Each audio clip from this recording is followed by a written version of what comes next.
আজকে আমরা পশ্চিমবঙ্গের যেখানেই যাই, হাইওয়ে বলুন, ট্রেনের স্টেশন বলুন, বাস স্ট্যান্ড বলুন, গলি পাড়া যেখানেই যাবেন দেখবেন সব জায়গাতে একটা আমরা দেখতে পাই আজকের দিনে টেবিল লাগানো আছে এবং তাতে তার সামনে একটা ব্যানার দেওয়া আছে 1 crore বলে এবং তলায় কিছু মানুষজনের ছবিপত্র আছে। আনুমানিক পশ্চিমবঙ্গে আজকের দিনে 2 লক্ষ মানুষ এটার সাথে জড়িত। 2 লক্ষ পরিবার চলছে এই ব্যবসাটা করে। তো এই ব্যবসাটা কি বেসিক্যালি সেইটাকেই এক্সপ্লোর করব আজকে আমরা। আমাদের সাথে আছেন সজল বাবু, মিস্টার সজল সেন। উনি জেবিএল এর ম্যাপ এজেন্সির কর্ণধর। ওনার দোকান হচ্ছে মধ্যমগ্রামেতে। উনি দীর্ঘ 35 বছর ধরে এই ব্যবসাটা করছেন। তো চলুন জেনে নেওয়া যাক ওনার এই দীর্ঘ 35 বছরের যাত্রাটা এবং এই দীর্ঘ 35 বছর ধরে একটা ব্যবসার পেছনে লেগে থাকার কারণটা কি এবং ওনার তার সাথে গ্রোথ এই বিজনেসেতে। চলুন তাহলে শুরু করা যাক। হয়তো এটা আপনার সাথে আমার খুব ফর্মালি কথাবার্তা হচ্ছে, নর্মালি যেটা হয়ে থাকে না। উম, কিন্তু চলুন শুরু করা যাক। আপনার এই বিজনেসের সাথে যাত্রাটা শুরু কবে হলো এবং কি থেকে মনে হলো যে আপনি এটাতে স্টিক করবেন, এই বিজনেসটাতে স্টিক করবেন যদি বলেন।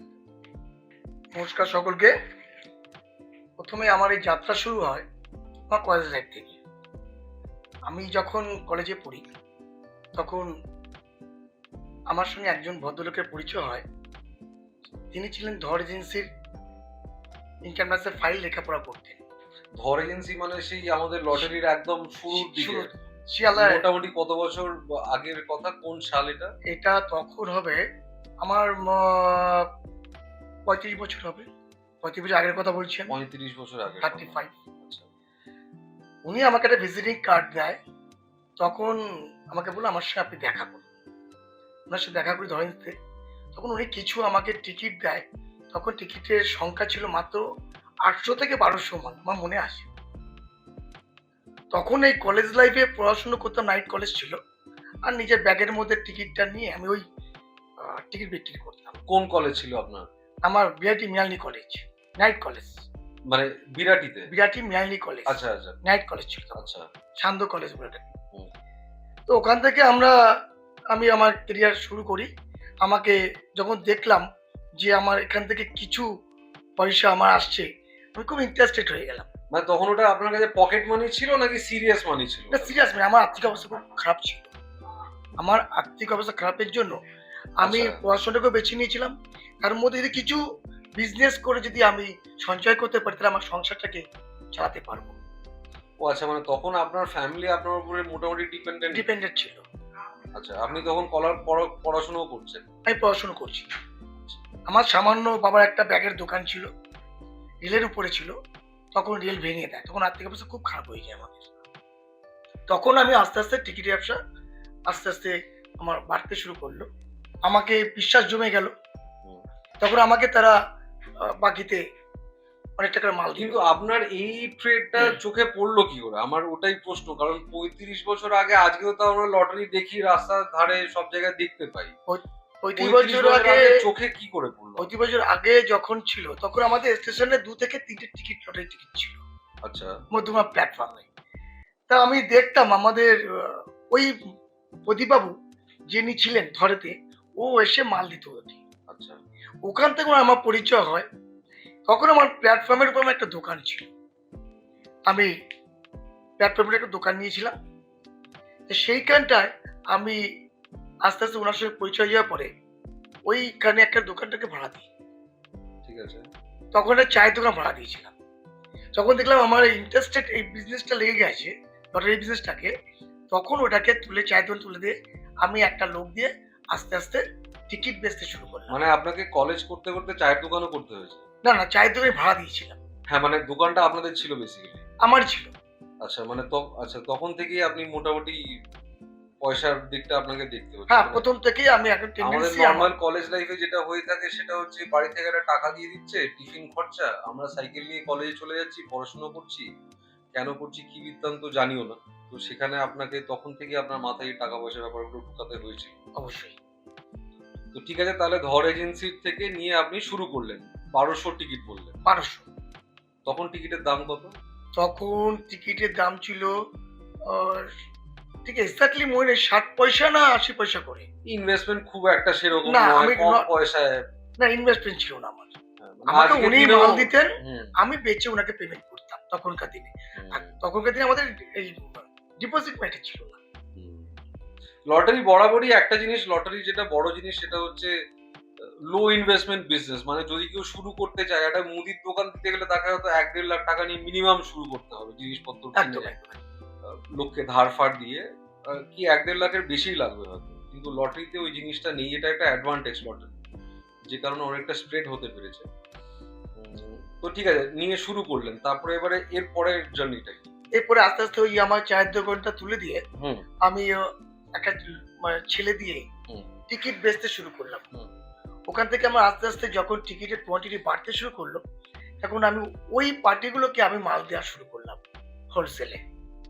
এই করে করে করতে করতে করতে করতে আমার তখন একটা জায়গায় পজিশন চলে আসে। কত বছর লাগলো ওই, যেখানে আপনার মনে হয়েছে যে হ্যাঁ আমি একটু স্টেবল হতে পেরেছি, এই জায়গাটাতে আসতে কতদিন লেগেছে? তাও মিনিমাম 5-6 বছর লেগেছিল। 5-6 বছর। হ্যাঁ, তখন আমি কলেজ লাইফ ছেড়ে দিলাম। হ্যাঁ, আমি দেখলাম আমার ইন্টারেস্ট এসে গেছে। আমি বিজনেসে আমাকে আরো এগোতে হবে। পয়সা আসছে, আমার লক্ষ্যবস্তু ওই দিকটাই তাকাতে হবে। পয়সা আসছে। হ্যাঁ, আমার তখন সংসারটাও আমার ঠিক মতো চলছে। তখন আমি ইন্টারেস্ট হয়ে গেলাম আরো। তো আপনি 35 বছর আগে যদি বিজনেস শুরু করে থাকেন, এটা আপনার 30 বছর আগে মনে হলো যে আপনি মোটামুটি সেটেল, সেটাই। এটাতেই যাবেন। অবশ্যই। আচ্ছা, তারপরে? তারপরে আমি করতে করতে এখন আমার কাছে এখন এবং আপনার প্যারালালি তো আপনার এই বিজনেস লাইফের সাথে তো আপনার পার্সোনাল লাইফও তো এগোচ্ছে। অবশ্যই মানে ধরুন আপনি কলেজ পাশ করেছেন, তারপরে হয়তো এবারে যখন ফিনান্সিয়ালি একটু স্টেবল হলেন, তখন নিশ্চয়ই উম, আপনার বিয়ে, রাইট, হ্যাঁ, সংসার ধর্মকর, রাইট, রাইট, রাইট। এবারে তো করলি, তো নিশ্চয়ই মা বাবার দিক থেকে চাপটা একদম, বাড়ছে তখন। একদম, একদম, একদম। তো তখন আপনি মোটামুটি সেটাও সামলে সেটা নেওয়ার মতন সামনে একটা নিয়ে আমি জায়গাতে 28 এসেছেন। বছরে পা যখন পড়লাম, তখন কিছু ক্যাপিটাল আমার এসে গেছিল। তখন আমি বাড়ি থেকে মানছিল না। তখন আমাকে জোর জবরদস্তি করে বলছে তোকে বিয়ে করতেই হবে। তখন বাধ্যতামূলক হয়ে মাও বয়স হয়ে যাচ্ছে, তাকে সেবা করার জন্য আরেকজনকে নিয়ে আসলাম। তখন আমার না, 28 শুধু বছর। মায়ের সেবার জন্য এটা না, না, বলছি না, আপনারও সেবা আছে ওর মধ্যে। বাট ধরুন আপনার তখন লটারি ব্যবসা করে একটা ছেলে, হ্যাঁ, তো শ্বশুর বাড়ির লোক রাজি হয়েছিল ইনিশিয়ালি যে এটা কি ব্যবসা, রাস্তার এর ধারে মধ্যে ফাঁসার এর ধারে? মধ্যে একটা কাহিনী আছে। হ্যাঁ, বলুন না। এবারে কাহিনী কথা বলার জন্য খুব তো আজকে ইন্টারেস্টেড বসা। কাহিনী। Sure, এটা আমি তো জানতাম না এর আগে। মানে আমার 3-4টে মেয়ে দেখা হয়েছিল। তাই একটা মেয়ে ফাইনাল হয়েছিল বারাসাতে। তা বারাসাতে ফাইনাল হয়ে গেল। তখন উনি জানতে পারলেন যে আমাদের বাড়িটা তো বড় ছিল। যাক, দাদুর আমলে বাড়ি ছিল। তা যে ঘটক বলেছে বড় বাড়ি আছে। তা বাড়ি দেখে তো বিয়ে দেয় না। হ্যাঁ, তা যাই হোক, তারা বাড়িটারি দেখেছে, ছবি-টবি দেখেছে। আমি একবার দেখতে গেছি, ওরাও একবার এসছে, বাড়িটারি দেখেছে। যখন লাস্ট ফাইনাল ডিসিশন হয়ে গেল যে না আমাদের ছেলে পছন্দ আছে, আমরা বললাম মেয়ে পছন্দ আছে। উনাকে ফট করে 2 দিন পরে বলছি, আপনি লটারি বিজনেস করেন, আমাকে মেয়ে দিতে পারবো না। লটারি ব্যবসা করেন বলে মেদিনীপুর। মেয়ে দিতে পারবো না। এইদিকে বড় বাড়ি। এদিকে বাড়িটা আমাদের বড়, আগের দিনের বাড়ি তো, বুঝেছি, হ্যাঁ। দাদুর আমলে বাড়ি। আমাদের তো আদের প্রতি সম্পত্তি ছিল। হুম, তা যাই হোক, আমাকে বিয়ে দিল না।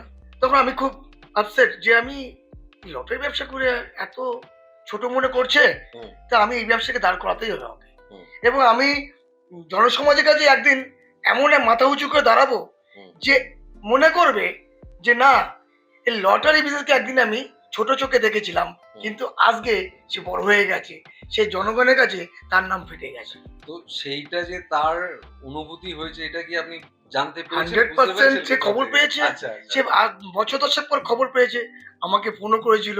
আমরা বুঝতে পারিনি যে লটারি ব্যবসাটা এত গ্রোথ আচ্ছা, নেবে। ফোন করেছিল, মানে অনুশোচনাটা এসেছিল। অনুষ্ঠানে এসছিল, মানে জাস্ট পরিচিতর মধ্যে তো।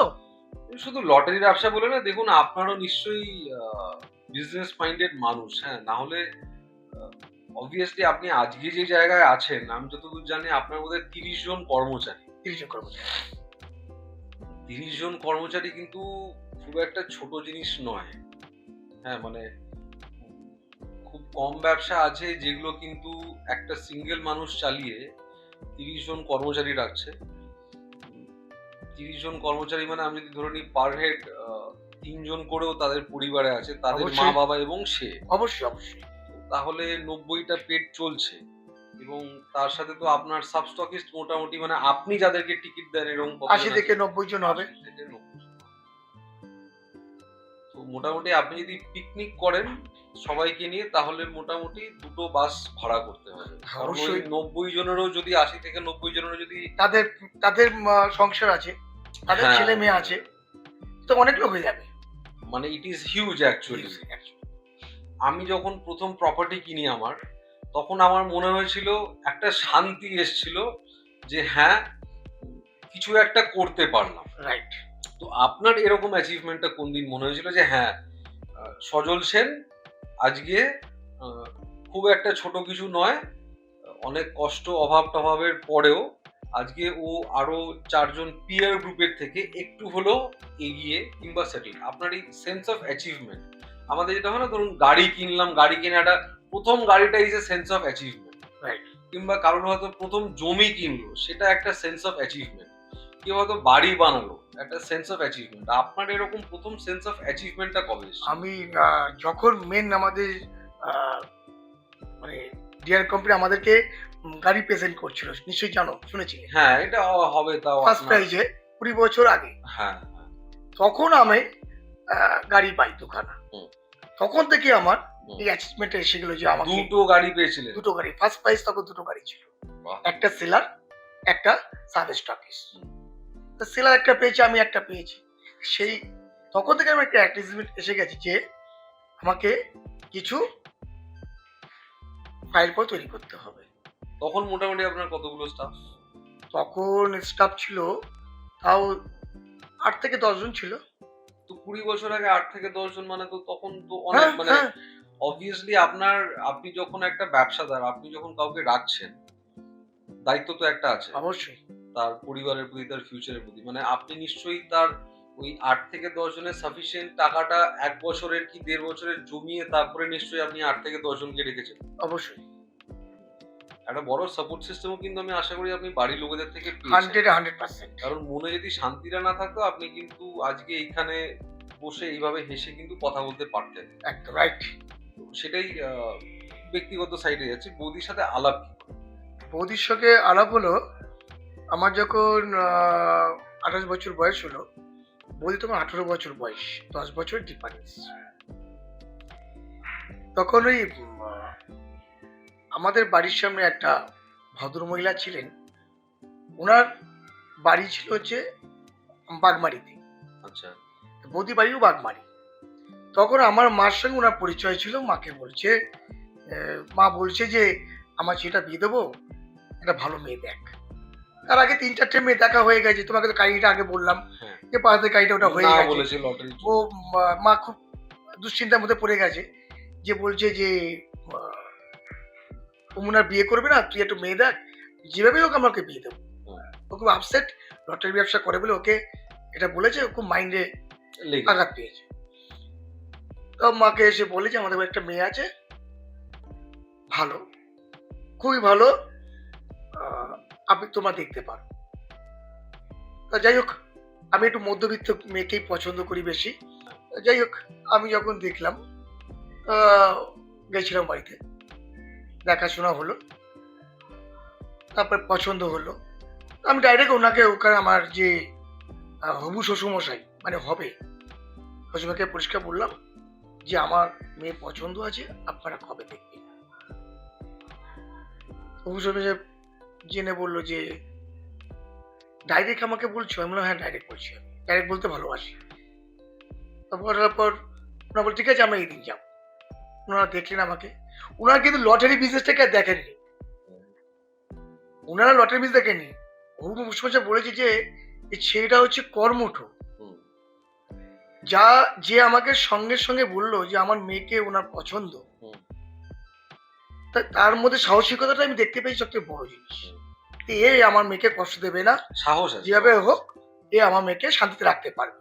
তখনই তারা আমাকে তুলে দেয় হাতে। আমার ছেলে হচ্ছে 2 ছেলে, একজন কম্পিউটার সায়েন্স নিয়ে ইঞ্জিনিয়ারিং পড়ছে, একটা হচ্ছে মাধ্যমিক দেবে। কম্পিউটার সায়েন্স নিয়ে ইঞ্জিনিয়ারিং পড়ছে মানে তো বেশ ভালোই, মানে এবং Last year. আপনার এই পুরো যাত্রাটায় তো ও কি বিজনেসে আসবার ওর ইচ্ছে আছে নাকি? বিজনেসে আসবেন, ওকে আমি বিজনেসে দিয়েছি। হুম, ও লাস্ট ইয়ার চলছে, ও পরীক্ষাও দিচ্ছে, যে কোনো অফ টাইম পাচ্ছে না। আমি ওকে কি করেছি, ওকে বলেছি তুই একটু দেখাশোনা কর, হুম, জাস্ট সাপোর্ট, হুম, তুই দেখাশোনা কর, হুম, আর পড়াশোনাটাকে তুই চালিয়ে যা। হুম, যতদিন আমি আছি, আমি চালাতে পারছি, হুম, তুই পড়াশোনাটাকে তুই চালিয়ে যা। হুম, আর মিনিমাম তোকে চাকরি 2 থেকে 3 বছর করতে হবে। হুম। কারণ তোকে কেন আমি করাবো, যে দুনিয়াটাকে আগে দেখ, আর দেখতে হবে একদম। দুনিয়াটাকে আগে দেখ, হুম, হুম, যে কিভাবে বাবা পরিশ্রম করে আগে এই একদম। জায়গাটা এসছে। তোকে পরিশ্রম করে 2 বছর 3 বছর তোকে আগে চাকরি করতে হবে, হুম, তারপরে তুই ইন্টারেস্ট থাকিস, হুম। বিজনেসে আসবি। হ্যাঁ, না হলে কম্পিউটার Yes, সায়েন্স নিয়ে welcome. পড়েছিস তো হ্যাঁ, থেকে যা, তাহলে ওই প্রফেশনে কোনো কোনো প্রবলেম প্রবলেম নেই। নেই। যদি মনে করি যে না আমার এটা ভালো লাগছে না, এটা ভালো লাগছে, তাহলে তুই চাকরি করবি। এবং আপনার পুরো জিনিসটাই এই আপনার entirely dependent on this lottery industry. Lottery এটার থেকেই কিন্তু আপনার সব হয়েছে। সব A to Z, A to Z। আমার যেটা সব থেকে ওই জন্য একটাই পয়েন্ট বারবার ফোকাস করছি, সেটা হচ্ছে 30টি কর্মচারী। হ্যাঁ, এবং আমি যতদূর আপনার দোকানে গিয়ে দেখেছি এভরিওয়ান ইজ ভেরি হ্যাপি। হ্যাঁ, লোকে খুব ইন্টারেস্ট নিয়ে কাজ করে আপনার ওখানে। উম, খুব একটা খারাপ ভাবে রাখতে পারলে হতো না এই জিনিসটা। তো সেটাই যে আশা করি লোকজন এই মেসেজটা পাবে যে এই বিজনেসেতে এলে সে যে শুধু একলা এগোবে তা নয়, এবং চারিপাশে অনেকে নিয়ে এগোতে পারবে। 100%। 30টা পরিবার এবং আপনার যারা আপনার থেকে টিকিট নেয়, লটারি টিকিট, সেটা আপনি বললেন কতজন? 80 থেকে 90 জন আমার সাব আমি স্টক। যদি কম করে 80 ধরে নিলাম, তো 80 জন ইন্টু 3 যদি আমি আবার ধরে নিই 240। 240 এবং এইখানে তারপরে আবার 30 সাব স্টক ওদের আছে, ওদের সেলার আছে। তো যে জিনিসটা আপনার থেকে আমার জানার ছিল সেটা হচ্ছে যে যেহেতু টিকিটেতে জিএসটি আছে, আনসোল্ড টিকিটটা আবার becomes a রিটার্ন করতে government হচ্ছে। property, ওকে ওকে, তো আপনাকে সেগুলো গভর্নমেন্টকে ফেরত দিতে হচ্ছে। একদম রাইট। তো এই পুরো ব্যাপারটা, কোন টিকিটটা সোল্ড হলো, কোনটা আনসোল্ড হলো, কত টাকা কোন পার্টির থেকে পেমেন্ট পাবো, কাকে কত দেবো, এই পুরো সিস্টেমটা আপনি মেনটেন করেন কি করে? প্রথম কথা হচ্ছে যে আমাদের যখন টিকিট খেলা হয়ে যাচ্ছে, তখন তো কোম্পানি এমনভাবে আমাদের সফটওয়্যার করে দিয়েছে, টোটালি ইজি ব্যাপার।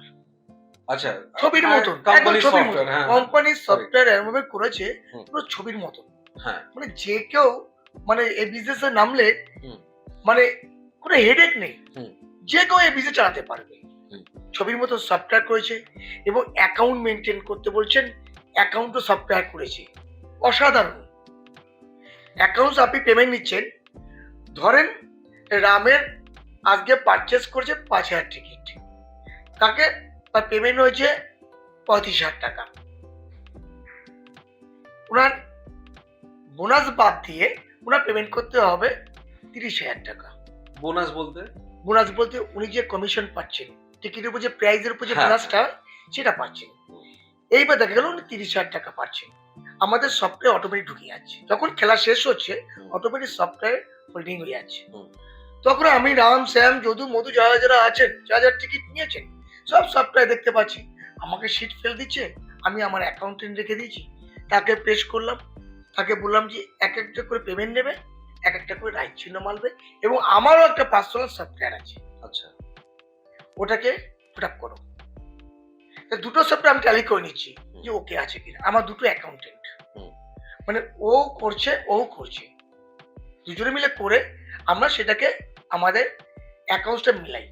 তো মানে বেসিক্যালি আপনার বিজনেস চালাতে যে ব্যাক এন্ড সাপোর্ট লাগছে সেটাও কোম্পানি থেকেই আপনি একদম পুরোপুরি পেয়ে exact, যাচ্ছেন। একদম কোম্পানি সাপোর্ট করছে। তো আপনার তার মানে সেখানে মেন হেডেক থাকলো মার্কেটে টিকিট পাঠানো এবং পেমেন্টটা ঠিকঠাক মতন তুলে আনা। তুলে আনা, বাদ বাকি রেস্ট অফ দ্য থিংস যা যা আছে মোরাললেস না, আপনি সফটওয়্যার থেকে রিপোর্ট জেনারেট করেই সবকিছু পেয়ে যাচ্ছেন। না আমার মোটামুটি 40% থেকে 60% পেমেন্ট আমাকে পার্টিটা দিয়ে যায়, আমার ডেলি ওয়াইজ আছে। হ্যাঁ, আর 40% টিকিট আমাকে পৌঁছিতে হয়, হুম।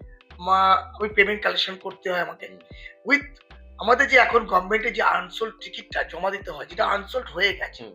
সেটাকেও কালেকশন করতে হয়। হ্যাঁ, মানে ওটা যেহেতু গভর্নমেন্টের গভর্নমেন্টের টিকিট গভর্নমেন্টকে দিতে হবে, উপরে জিএসটি একদম। গভর্নমেন্টকে দিতে হবে। সেটাকেও আমরা কালেকশন করে আমরা প্যাকেটিং করে, যেরকম প্যাকেটিং ভাবে মাল আসে প্যাকেটিং করে আমরা কোম্পানিকে সাপ্লাই।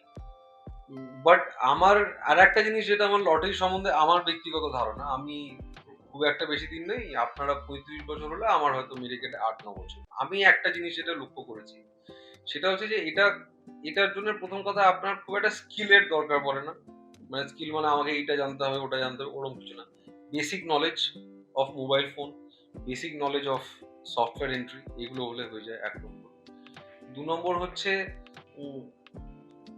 শুরু করতে গেলে যে খুব একটা হিউজ ইনভেস্টমেন্ট আছে তা নয়। আমি এটা বলি, বলুন। আমার চিন্তা ধারণা, আমি সবাইকে এনে বলছি না, আমার চিন্তা ধারণা যেটা আছে সেটা হচ্ছে ধরুন কেউ ইন্টারেস্ট দেখি, আমি কার কতটা ইন্টারেস্ট, যদি দেখি যে ওর ইন্টারেস্টটা বেশি আছে, তা আমি বললাম তোমার কতটুকু মাল লাগবে, ও বললো যে আমাকে 1,500 মাল দাও। আমি বললাম আধার কার্ড প্যান কার্ড গুলো আমি রেখে দিচ্ছি, ঠিকানাটা নিয়ে নিচ্ছি। ও বললো আমার ক্যাপিটাল নিয়ে দাও, আমাকে তোমাকে বিক্রি করে পয়সা দেবো। এই জায়গাটা আমি ওকে সাপোর্টটা দিই, কারণ আমিও এককালে কিন্তু আমাকে কেউ সাপোর্ট দিয়েছিল, আমি আসতে পেরেছি। তো ওকে সাপোর্ট দিয়ে আমি দেখছি ও যদি যেতে পারে তো ওয়েল এন্ড গুড, ও একদিন আমাকে নাম করবে। আর যারা বেশি কোয়ান্টিটি আছে তাদেরকে ডিপোজিট ছাড়া মাল দিতে হবে, আমি ডিপোজিট নেবো। এবার সে আরেক জায়গায় ব্যবসা করে এসছে, তাকে হিউজ পরিমাণ ডিপোজিট হয়ে গেছে, তাহলে আমি তাকে তো বিনা পয়সা দেবো না। ঠিক আছে, ঠিক আছে, ওকে, ধন্যবাদ। একটা হ্যান্ডশেক তো হোক।